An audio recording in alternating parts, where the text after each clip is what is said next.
As you probably know, since January 28th, 2025, you can receive a Shiny Manaphy from the mobile version of Pokemon Home if you have completed Pokemon Home's Sinnoh Pokedex. Naturally, I wanted to get my hands on one, since this is the first time you ever could receive a legitimate Shiny Manaphy. So, I opened Pokemon Home and took a look at how many I needed. I had caught 6 out of 150. Today, I'm here to show you not only how to complete the Pokedex, but to also complete it quickly, and how to get your hands on a Shiny Manaphy. Fortunately, you don't need to catch all 493 Pokemon from the National Dex to complete your Pokemon Home Sinnoh Dex, just the 150 from the Regional Dex. You need to catch each Pokemon and their evolutions deposited into Pokemon Home once, and they must have been obtained from Pokemon Brilliant Diamond and Shining Pearl. You can also take a Pokemon from another game, breed it in Brilliant Diamond and Shining Pearl, and the offspring will be considered from Brilliant Diamond and Shining Pearl. Now, if you want to do this completely by yourself, you will at the very least need Pokemon Brilliant Diamond, Shining Pearl, and one Nintendo Switch. You will also need either a second Nintendo Switch or Pokemon Legends Arceus for trait evolutions. Now, before I start the guide, I would like to go over some of the many ways you could speed up the process of completing the Sinnoh Pokedex. First, you do not need a living dex to complete Pokemon Home's Pokedex. A living dex being having one of each Pokemon species and their evolutions in your box at the same time. It makes some things easier since you will not have to make multiple trips to Pokemon Home, depositing your Pokemon, then sending them back. Instead, once you've caught them all, you can just drop them off in bulk into Pokemon Home and you're done. Plus, it is very satisfying to look at when you complete it. But sometimes it is just too much of a hassle to go through for some species. For example, getting multiple copies of the starters can take hours, and you can save a lot of time by just depositing them in your box for each evolution. I will be going for a living dex in this guide, but it will ultimately take more time if that's what you want to do. Next is what I would like to call the problem Pokemon. These Pokemon will take hours, possibly days to catch, and even more time if you want a living dex. This is going to be a long section, and I will be going over these in the guide later. So if you'd like to skip ahead, here's the time.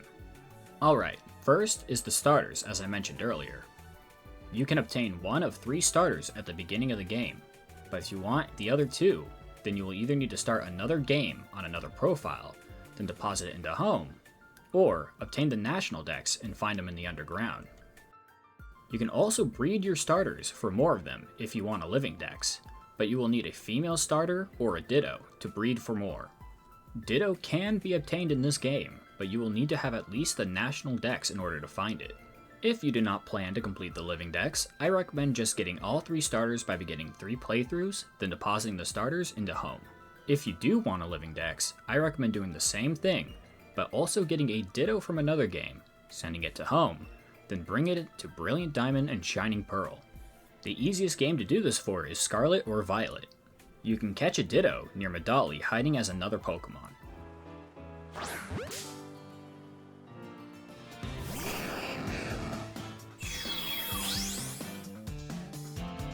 Spiritomb is another one of these problem Pokemon.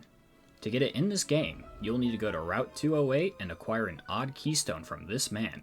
Then head to Route 209 and place the odd keystone in the Hallowed Tower. After that, you will need to talk to 32 unique NPCs in the Grand Underground, not including vendors and healers. This is awful. It took hours to find each NPC, having to exit and re-enter loading zones a half dozen times each for each NPC. In the description, I have a Google Doc here giving a full account of where I found each NPC in the Grand Underground. I used the connecting rooms to describe where each one was located and which NPCs I found there. If you want a full guide to get Spiritomb, I recommend this video by Austin John Plays. Link in the description. What I would do instead is ignore Spiritomb, go to Pokemon Scarlet and Violet, head to Paldea's highest peak, then travel south to these ruins here. There you will find a Spiritomb just sitting there in the wild. Catch it, grab a Ditto, take them both to BDSP, then breed them.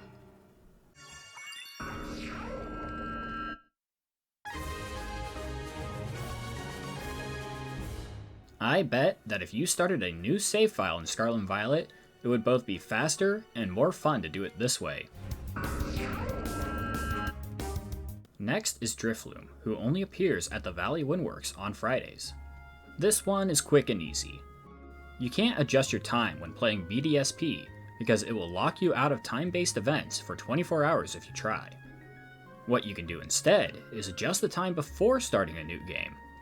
I set mine to 9 PM Thursday and had plenty of time before I reached Valley Windworks. One warning though is that Drifloon will not spawn until after the Valley Windworks side quest is done. If Friday rolls over and the event is not done yet, you will have to wait a whole week before Drifloon will spawn. If you are locked out, Legends Arceus will be your best bet. Drifloon spawn everywhere at night in the Obsidian Fieldlands. It is also a Pokemon Scarlet exclusive that also appears pretty much everywhere at night. There are 4 Pokemon from the regional dex that require you to have a Super Rod, which you can only get after obtaining the national dex. These are Seaking, Wishcash, Octillery, and Lumineon, with an honorary title going to Gyarados, who can only be found in the Great Marsh at 5% with a good rod. Fortunately, all evolve via level up, but these 4 are the ones that I nearly missed when making this guide, so I thought I'd leave them here. Speaking of fishing, we have Feebas. It can only be found in this cave in Mount Coronet, and only on 4 of the tiles. That is right, 4 tiles out of the whole lake. I left 2 websites that you can use in the description to help you find Feebas. The first is if you're using a non-updated version of the game, and the other is if your game is up to date. To find which 4 tiles Feebas spawns on, go to Jubilife City and enter this building. Get the Lotto ID for the day and enter it into the website. This is all you need if your game has not been updated yet. If it has, then wait another day and get the Lotto number again. Remember, trying to skip dates on your Switch will lock you out of time-based events, so don't do it. You can also go to the Grand Underground and find a vendor, and enter the color of sphere they are selling to narrow down the search faster. You can also enter what color they want for a digger drill to narrow down the search further. Or you can just go to Scarlet and Violet's Teal Mask DLC and go to this cave. Feebas are very common here. Catch one and then take it back to BDSP and breed it. And then you got the honey trees. For these, you got 21 honey trees scattered about Sinnoh. When you slather honey on them and wait at least 6 hours, but less than 24, a Pokemon will spawn. The Pokemon that spawn will either be from the common pool at 70%, the rare pool at 20%, or the 10% chance that nothing will spawn instead. Oh, and 4 random trees will have a 1% chance to spawn a Munchlax, which we will not be getting into. There are 5 target Pokemon you will want to get from these trees, 3 of which can be found in the Grand Underground, and 2 who can only be found in honey trees. Let's go through them one at a time. Combee can be found in common trees at 20%, rare trees at 40%, and it can also be found in the Grand Underground in the Grassland Cave and the Sunlit Cavern. You will need to find a female Combee, a 1 in 8 chance, to evolve it into a Vespiquen at level 21. Cherubi can be found in common trees at 5%, rare trees at 20%, and can also be found in the Grand Underground in the Grassland Cave and the Sunlit Cavern. Aipom can be found in common trees at 5%, and rare trees at 10%, and can also be found in spacious caves in the Grand Underground. Also, it needs to know the move Double Hit to evolve, which it learns at level 32. Burmy can only be found in common trees at 10% and rare trees at 20%. It also has a split evolution, one for the male Burmy and one for the female. They both evolve at level 20. And lastly is Heracross, which can only be found in rare trees at 5%. Heracross is the biggest issue here and will likely take days before finding one, so I highly recommend using another game for catching it, then breeding it in BDSP. Legends Arceus will be the easiest to catch it on, found in the Coronet Highlands, just past Wayward Cave during the day. But it can also be found in Scarlet and Violet at the Sakarat Trail, located in the far northwest section of the map. For Combee, Cherubi, and Aipom, you can always just go to the Grand Underground to catch them. Combee and Cherubi can be found anytime during the game, but Apom can only be found after Defog has been obtained in the Great Marsh. I also recommend you catch them before the National Dex if you're going to go to the Grand Underground for it, since once you obtain the National Dex, the spawn pool will be flooded with Pokemon from other regions. Burmy is a bit of a tricky one to substitute because the only other Switch game you can catch it in is Legends Arceus, and it is arguably harder to find it there because only certain trees have a chance to spawn Burmy. If you want to catch one fast, with no waiting time, go to the Obsidian Fieldlands to the island in the center of the map. All shaking trees there that can spawn a Pokemon will spawn Burmy. So that was a lot, but we're not done yet, because next is the Great Marsh, which holds Carvanha. Seriously, just go to Crimson Mirelands in Legends Arceus and catch one there, then take it to BDSP to breed. Carvanha in Brilliant Diamond and Shining Pearl can't even be found every day. It only has a 5 in 32 chance to spawn in any of the 6 areas in the Great Marsh. If you insist on getting one in BDSP, then use the binoculars in the top floor of the entrance to the Great Marsh to spot if there is a Pokemon and in which area. The Pokemon it shows are random, but if you see a Carvanha, then take a look at the surroundings. It will have a 10% chance of encountering in that area. I personally use the binoculars 9 times each day in order to find if Carvanha can spawn that day. On an aside note, Croagunk and Skorupi also have a 5 in 32 chance to spawn in the Great Marsh every day. But these two can also be found in the Grand Underground, both of which in the Swampy Cave and the Bog Sunk Cavern. Next we have the Cranidos line, Shieldon line, and, oddly enough, Clefairy. To obtain Cranidos and Shieldon, you need to get their fossils. Cranidos' fossil can only be found in Brilliant Diamond, and Shieldon can only be found in Shining Pearl. Both of them can be found in Scarlet and Violet Indigo Disc DLC on this plateau in the Canyon biome. Cranidos is a Scarlet exclusive, and Shieldon is a Violet exclusive. Clefairy needs a Moonstone to evolve into Clefable, but they can only be obtained by mining in the Grand Underground. Apparently Moonstones are more common in Shining Pearl, but it was still rare enough that it took me over an hour to find one. What I did notice, however, is that Evolution Stones in general began appearing much more often after I caught Dialga and Palkia.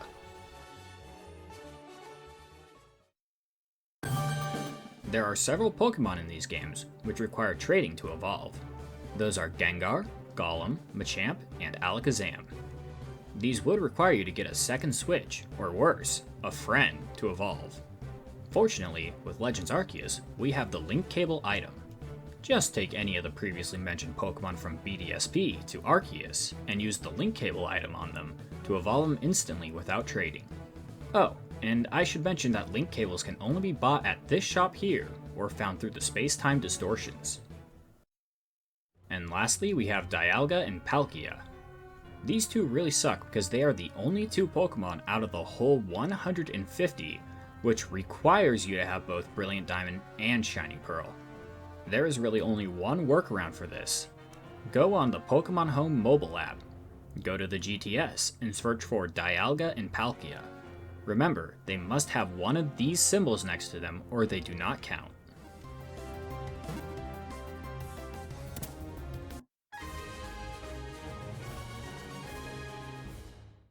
Alright, that was a lot. Now, it is time for some final notes before we start. I will be doing everything in this guide with Brilliant Diamond and Shining Pearl, as well as 2 Nintendo Switches. I will obtain the National Dex, and I will not be using any other games besides these. I will be playing primarily Shining Pearl, which will be receiving the National Dex, while Brilliant Diamond will go until it catches Dialga at Spear Pillar. Even with all of this, the National Dex is not required. You are not even required to beat the Elite Four. The furthest you will need to go is the last room in Victory Road for a Razor Claw. If you notice I skipped certain Pokemon or routes altogether, likely the reason is there's another spot where I will catch it later. This is usually because they are either closer to the level they need to evolve at, or they are more common on another route. Regardless, this guide is far from perfect. Let me know of any improvements you might have. Like I said before, the Google Doc is in the description detailing each route I caught what Pokemon. And I am starting my game at 9 PM on Thursday, which will give me enough time to reach Valley Windworks. Alright, that's it, now on to the guide. I get my starter at Lake Faraday and choose Turtwig for Pearl and Piplup for Diamond. I know I will have to hold on to Ponyta through most of the game to evolve it at level 40, so for team balance I will pick up Chimchar after I obtain the National Dex. I reach Dawn/Lucas's catch tutorial and start catching Pokemon on Route 202. Here I catch Starly, Bidoof, Kricketot, and Shinx. Afterwards, I finish the plot in Jubilife City and fight my rival before catching an Abra on Route 203. We breeze through until we reach the Orberg Mine, where we catch Zubat, Geodude, and Onix. After we beat the first gym, we head to the north end of Jubilife to catch Badoo. From this point onwards, whenever you see any berries, pick them up. They will be useful later. We reach Floroma Town and solve the issue at Valley Windworks, then catch Pachirisu, Weasel, and Shellos. By this time, I still have an hour before Friday, so I head to the Honey Trader, buy 30 honey, and catch up with Brilliant Diamond. Throughout these 2 games, we will be catching Combee, Cherubi, Apom, Burmy, and Heracross from honey trees. Now that Friday has begun, both games catch a Drifloon, since I need an extra for my living dex. Moving on to Eterna Forest, I have to catch Wurmple, Silcoon, Beautifly, Cascoon, Dustox, Baneri, 2 for the living dex, Murkrow, 2 for the living dex, and Misdreavus, 2 for the living dex. Murkrow is found in Brilliant Diamond only, as well as Silcoon and Beautifly. Misdreavus is Shining Pearl only, as well as Cascoon and Dustox. Both Misdreavus and Murkrow need a Dusk Stone to evolve. Fortunately, since we are playing both games, we can grab the same Dusk Stone twice. We will go over the location later. Wurmples have a 50-50 chance of evolving into either Silcoon or Cascoon, so even though their evolutions are locked behind different versions of the game, you can still evolve into both needing only one. After leaving the forest, we head east of Eterna City to Route 211, where we catch Hoot Hoot, who only spawns at night, Meditite, and Chingling. We can also find Ponyta on this route, but it is only a 10% chance. If you don't find one here, we will find it later on at a higher level. After beating Team Galactic and the second gym, we head down to Route 206 where we catch Kricketune, Bronzor, and Stunky, exclusive to Brilliant Diamond, and we will want to catch 2 for the living dex. Here we go east through our first trip into Mount Coronet, where we catch Machop and Cleffa. On the other side of Mount Coronet, we arrive at Route 208. Here, we catch a Psyduck and talk to this man for an odd keystone. We make it to Heart Home City, talk to our mom, then receive a Happiny Egg from this random hiker, before proceeding onto Route 209. When we arrive, we have a bunch of Pokemon to catch. First, we got Bibarel, Chansey, 2 for living dex, Staravia, 2 for living dex, Bonsly, exclusive to Shining Pearl, and Mime Jr., exclusive to Brilliant Diamond. We also grab ourselves a good rod from this fisherman and fish up a Goldeen and a Magikarp, catch 2 of each for the living dex. Finally, we place the odd keystone into the Hallowed Tower before making a pit stop to the Lost Tower. At the Lost Tower, we will grab a Ghastly, 3 for living dex, then head to the top and grab Strength. You make it to Solaceon Town and head east to the Solaceon Ruins. After heading down 1 floor, we catch ourselves an Unknown. Skipping Route 210, we head to Route 215 for a Kadabra, 2 for the living dex, and Ponyta, 2 for the living dex. We reach Veilstone, defeat Team Galactic again, and obtain the 3rd badge. Then head to Route 214 to catch a Girafarig and Sudowoodo, exclusive to Shining Pearl. We also make a stop on the west side of the route to enter the Maniac Tunnel, where Hippopotas will spawn between 5 and 20% based on how many Unknown you caught. You can also catch Hippopotas in the Grand Underground in the Rocky Cave, Big Bluff Cavern, or Sandseer Cave after you have obtained Defog. We head further down into Route 213 where we fish up a Remoraid with our Good Rod, catch 2 for the living dex. And we finally arrive in Pastoria City and head north to the Great Marsh. Here, the first thing we do is head upstairs to see if Carvanha has spawned. Regardless, we still have plenty of Pokemon to catch here. When we enter, talk to the man right at the entrance to get Defog. In Area 1 and 2, in the back, we catch Quagsire, Noctowl, a night-only spawn, and Meryl, catch 2 for living dex. Also, catch Wooper and Roselia if you happen to see them. but there are easier spots for both, so if you don't find them, don't worry. Then we head to Area 5 left of the entrance for Azumarill, who spawns here at 5%, while in other areas only spawns at 1% for some reason. We also use our Good Rod to find Barboach, catch 2 for Living Dex. We also obtain our 4th gym badge before heading west to Route 212 for Wooper if you didn't find one in the Great Marsh. Then we head back to Hearthome and head south to the Pokemon Mansion on Route 212. There, we catch Pichu, Pikachu, 2 for Living Dex, and Roselia, 2 for Living Dex. We will also need to look out for a Thunderstone and a Shiny Stone, both of which I will get to later. We won't be catching anything else until we reach Celestic Town and head west to Route 211. There, we catch a Machoke, 2 for Living Dex, and Graveler, 2 for Living Dex. Unfortunately, Graveler has self-destruct, so you'll need to watch out for that. After finishing the 5th gym, we head to Route 218 towards Canalave City. In the grass, we find Floatzel, Gastrodon, Mr. Mime, exclusive to Brilliant Diamond, and Glameow, exclusive to Shining Pearl. While surfing, we find Tentacool, Tentacruel, Wingull, and Pelipper. And using the Good Rod, we catch Finneon, which we will want 2 for the Living Dex. In Canalave, we head to the boat to Iron Island, where we catch a Steelix in the same room as we meet Riley, and receive a Riolu egg from him. In the last room, right before leaving Iron Island Cave, grab this Shiny Stone to evolve your Roselia into a Roserade. We beat Gym 6 and head to fight Team Galactic at the Three Lakes. On our way up to Snow Point through Mount Coronet, we catch Clefairy, 2 for Living Dex, and Golbat, 2 for Living Dex. This is the same room you can find Feebas in as well. I recommend coming back later after you've discovered your 4 tiles for the day. We will be catching 2 for the Living Dex. Once we leave the cave, we skip past Route 216 and head directly to Route 217 for a Medicham, Snover, and Sneasel, 2 for Living Dex. Get yourself the 7th gym badge and head to Lake Acuity. You can surf upon the water here or any other lake for Golduck. Head to Veilstone to take on Team Galactic again. In their warehouse, in the same room you found Fly, grab the Dust Stone to evolve your Murkrow into a Haunchcrow and your Misdreavus into a Mismagius. After you're done beating up Team Galactic again, head up to Mount Coronet for the last time. This time, heading for the peak. On the 2nd floor, where you'll find the bridge, you will catch a Bronzong. Once you are outside on the mountainside, you can catch an Abomasnow as well. Finally, on the 5th and 6th floor, just before you reach Spear Pillar, you can find a Chimecho. You step out on the Spear Pillar, take on Team Galactic for the final time, and catch your box legendary. Remember, this is as far as you need to go for one of your 2 games. Making our way to Gym 8, we stop at Route 222 to catch Purugly and Chatot, who can only be found in the morning and day. In Sunny Shore City, face the 8th gym leader and look behind the lighthouse for your Thunderstone.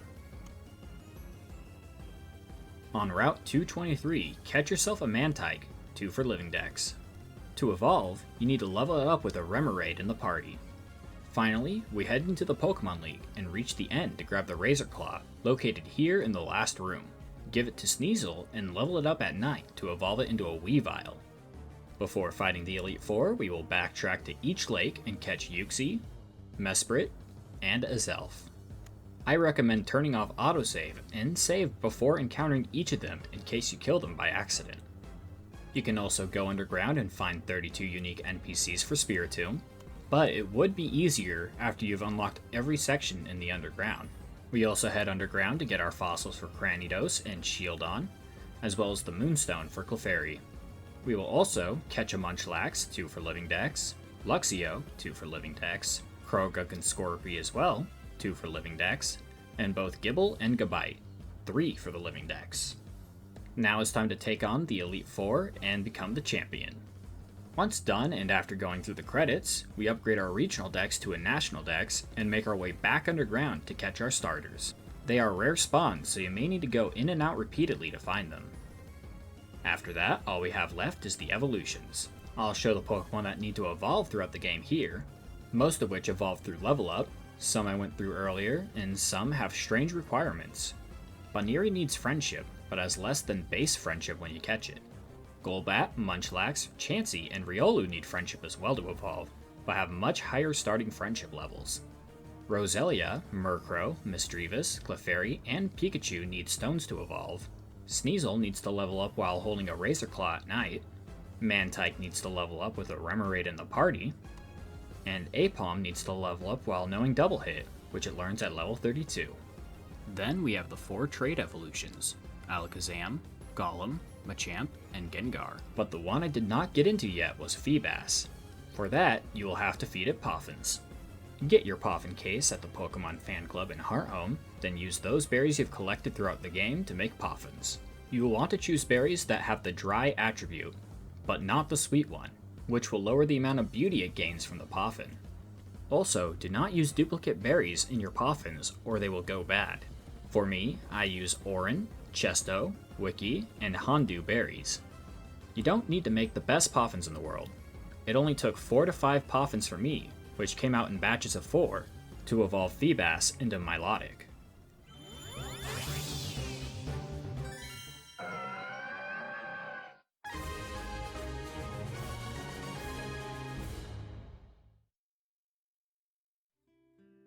And that is all the 150 Pokemon needed for your Shiny Manaphy. Deposit them all into Pokemon Home, then go to the mobile version of the app and open the Sinnoh Pokédex. Afterwards, go to your gifts and receive your Shiny Manaphy. For the original guide, it took me about 40 hours, but much of the guide was made while playing the game. Also, like I said before, going all the way to the National Dex wasn't necessary, and using other games than Brilliant Diamond Shining Pearl would have been much, much easier. But anyway, thank you for watching. If you want to see more Pokemon stuff, let me know. I plan to do a Shiny Keldeo video in the future too, but that might not be for a few months.